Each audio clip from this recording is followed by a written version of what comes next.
Okay, I don't think that I told y'all this. I'm not 100% sure if I did or not.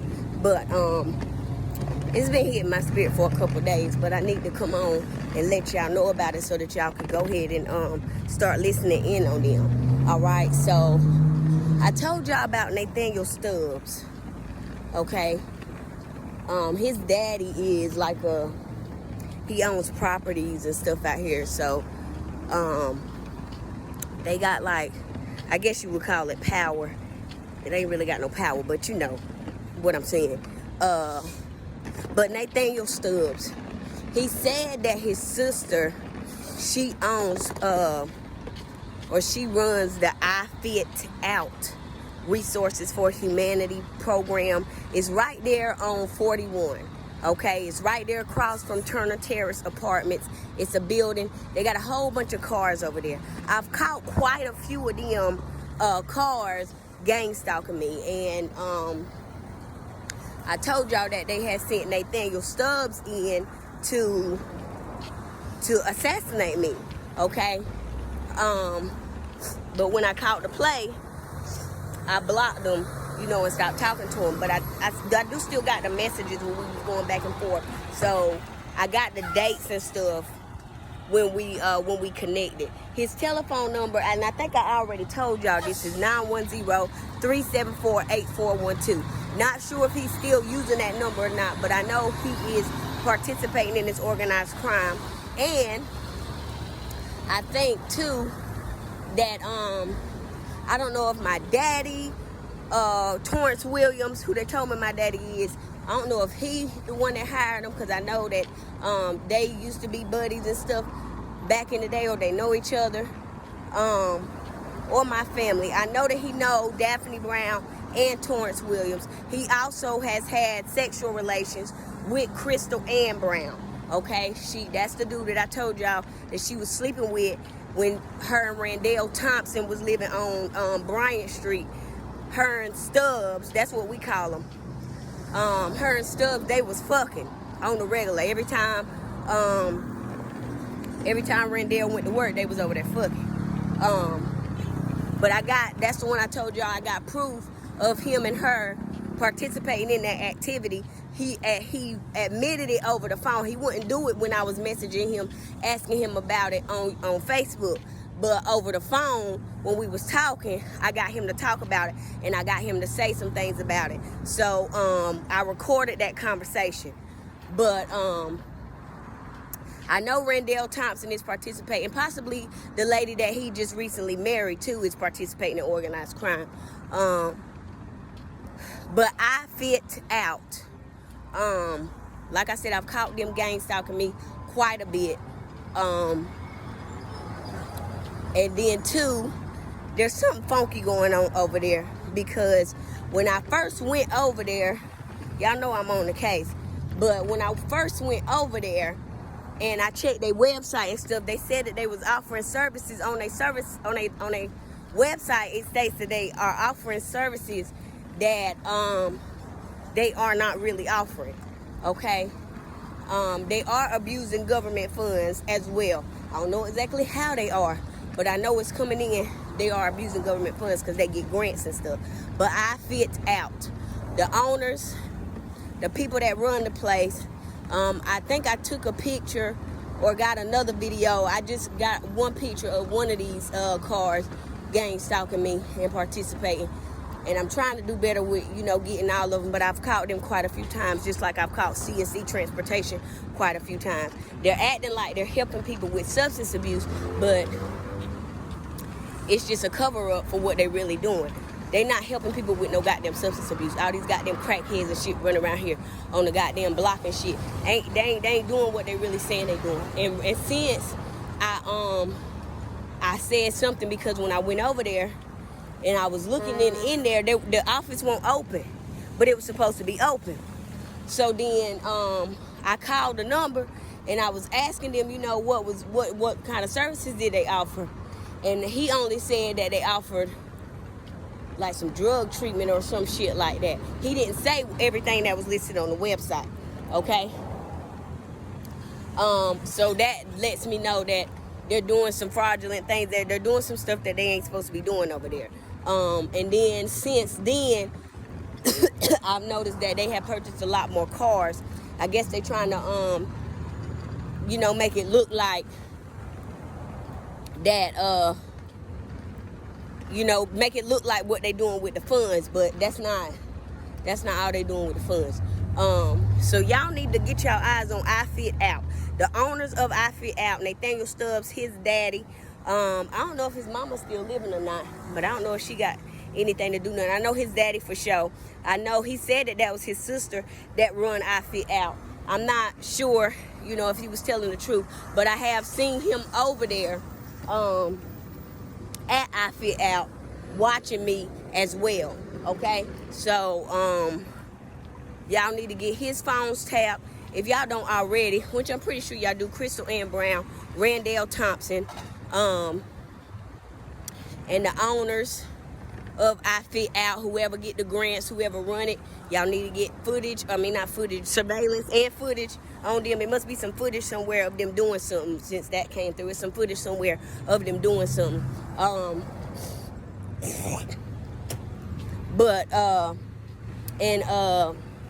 Stubbs, Nathaniel Stubbs, his daddy too. So get some eyes on them.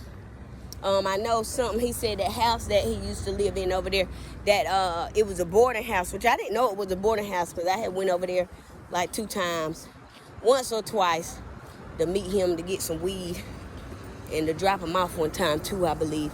This was way back then. But I never been inside of the house, so I don't know what it looked like.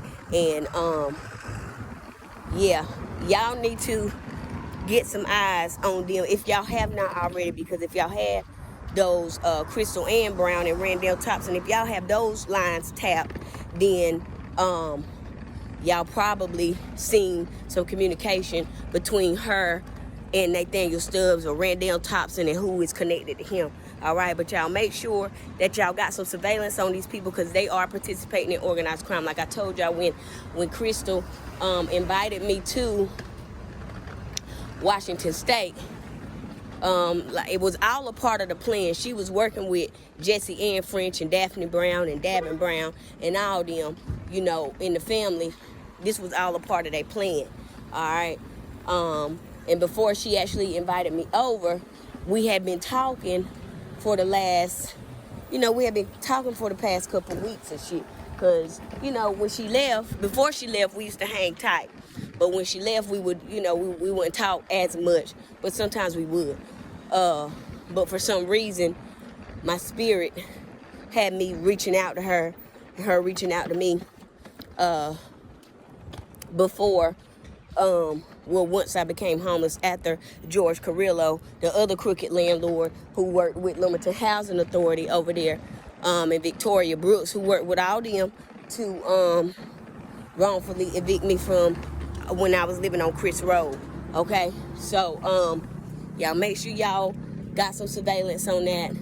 Y'all can check the records for Lumberton Housing Authority in regards to my eviction. Cynthia Chapman worked with them too, because I was trying to port my voucher out, but every time I was trying to port out, I was getting resistance. And then when I did port it out, I ported it out to Durham. And then I went and I was looking. I had actually went and looked at a place in Durham. And I was going to get it, but y'all know Jarvis Baldwin, he was my handler then. Okay, he would sit in to keep me from, ascending. And so I was ready to leave. And he automatically, because the dude was a landlord, he seen how the dude was looking at me and stuff, he manipulated me into not taking the one place that I found in Durham. But it all worked out for my good, because I didn't need to be in North Carolina. It was time for me to really see who everybody is. So it all worked out. But he was there to, kind of keep me out of, well, not kind of, he was there to keep me out of what I was supposed to be doing as far as, my stability. And once it was hard to find housing, it was hard to port out my voucher. I was just like, fuck it, I'm gonna try to find somewhere else. And then that is what me listening to him and going outside of what I needed and going outside of myself. This was a part of me learning how to really use my intuition and how to listen to myself and shit too, because this was before I was woke. This was the start of my my awakening. But I end up not taking the house that the dude was gonna give me because of Jarvis.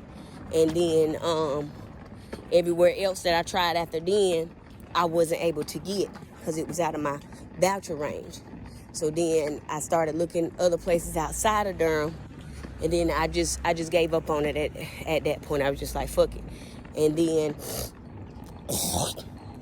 once I stopped trying to port out my voucher, that's when George Carrillo came in with the eviction.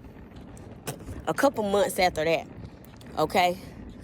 So y'all can get out in records and check everything, and make sure that y'all got access to those, or get access to those records for Lumberton Housing Authority, and what took place with my Section 8 voucher. And then also, not only that, and I think I told y'all this already, what took place when I applied to housing, and they didn't allow me to do, they didn't allow me to use my current landlord reference, which was a good reference, because they wanted to, again, keep me out of stability. But then at this point, they was trying to drive me to go somewhere else to apply, which is why I ultimately went to Holly Ridge and applied to Holly Ridge. Okay, because I told y'all that I told my mama, she kept asking me, Daphne Brown,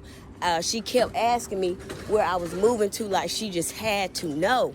Okay, she kept asking, like every time I talked to her, she was always talking about, where you moving to, when you moving, like she was always talking about that. And then I didn't realize at that time, you know, what was going on.